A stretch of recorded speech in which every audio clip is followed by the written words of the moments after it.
What does the future hold for cryptocurrency? The year 2025 is just around the corner, and the crypto world is buzzing with predictions that could reshape the industry. From groundbreaking technologies to surprising market trends. Today, we're diving into 8 bold cryptocurrency predictions for 2025 that you don't want to miss. Let's get into it. But before we jump in, don't forget to smash that like button, subscribe, and turn on notifications so you never miss our latest updates on crypto trends and insights. Let's get started. Our first 5 cryptocurrency predictions come from an article in the Motley Fool. The basis of the article states that the world's most volatile asset class may be in for another wild ride.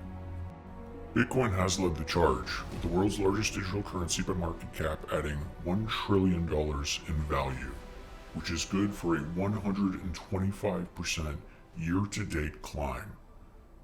Bitcoin has had a fantastic 2024. Number 1. Motley Crue's first Bitcoin prediction, and cryptocurrency in general, is that the crypto bear market will return. This is a bit of an unpopular opinion by many, but some are hedging their bets against Bitcoin. The biggest catalyst for all of the world's digital currency might just be MicroStrategy's ascension as the world's first Bitcoin treasury company. A lot of value rides on MicroStrategy.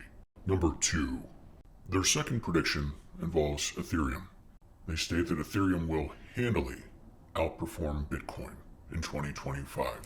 Don't be surprised to see the second largest cryptocurrency by market value, ETH, notably outperform Bitcoin in the new year.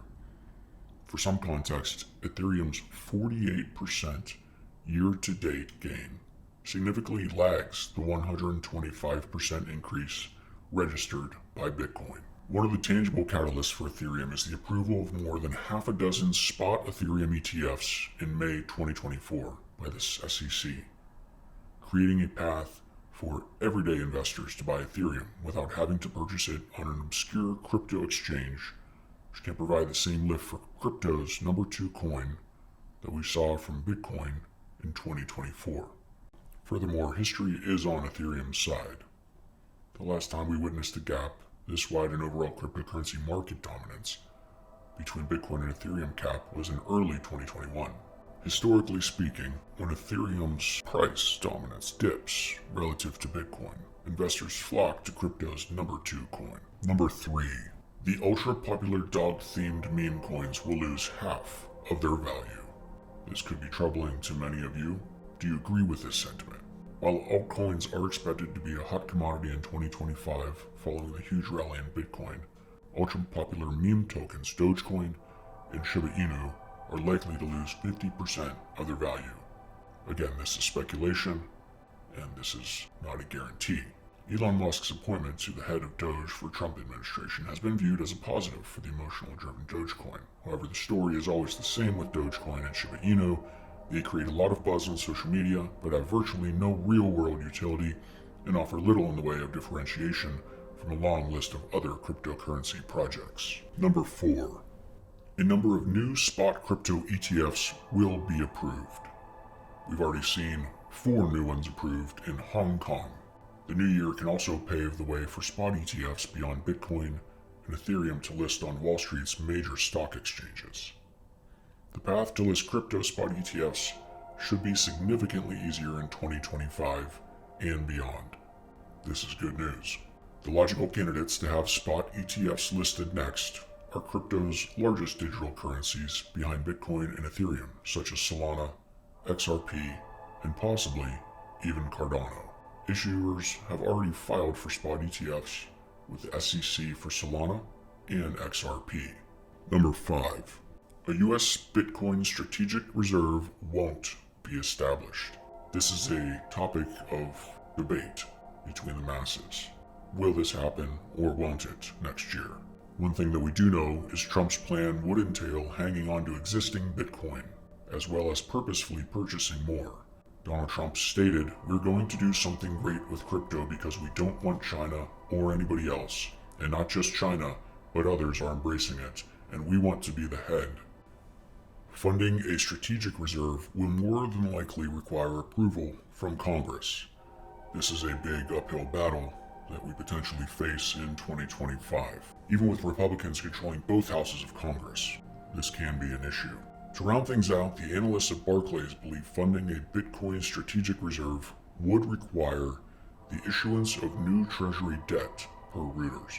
This is bound to face significant opposition given America's already ballooning national debt.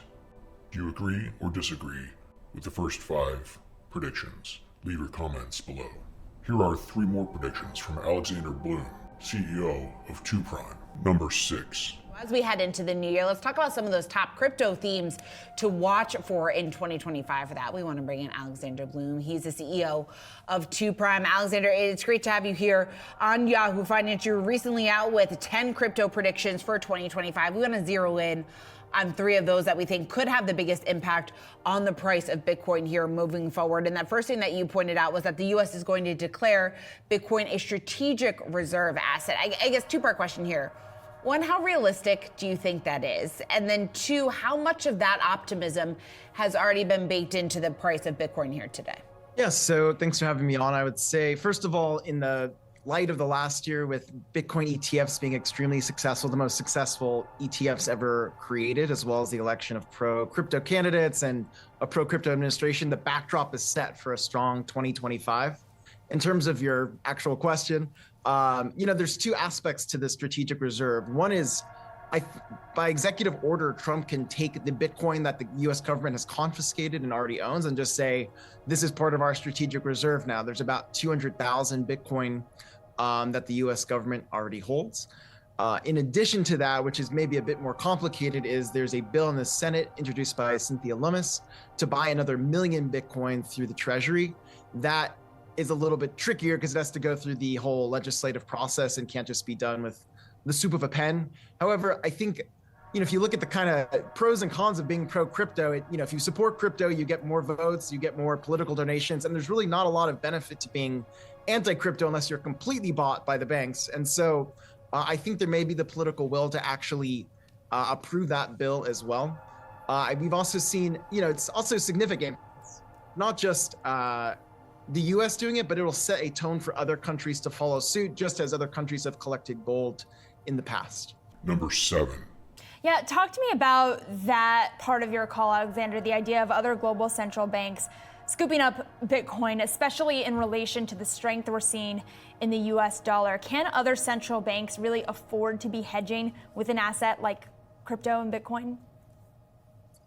I think, well, first of all, central banks can print paper money out whenever they want. And if they're buying a real asset with it, it's better than what they spend most of their money on, which is typically poor spending. And so I think central banks definitely can do it. It's a question of who has the incentive and kind of political will to do that. And I think there's 2 categories of groups that have that interest. There's one is people trying to get out of a dollar reserve asset. So maybe a country like Russia that has incentive to not be stuck to the petrodollar.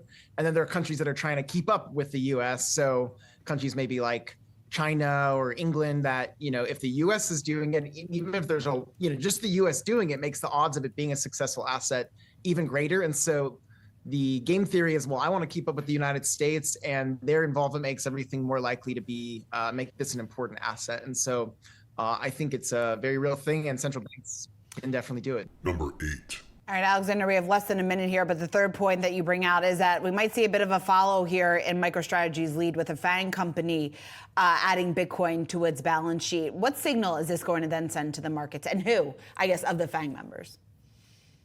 Yes, so, by my calculations, these companies are sitting on about $383 billion in cash at the moment.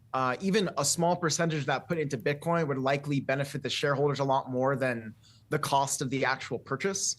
I think the more forward-facing ones that have already expressed some interest in crypto, like Meta in the past, might be good candidates for it, especially ones that already have a lot of founder-controlled shares that they can use their kind of decision-making to make these decisions more.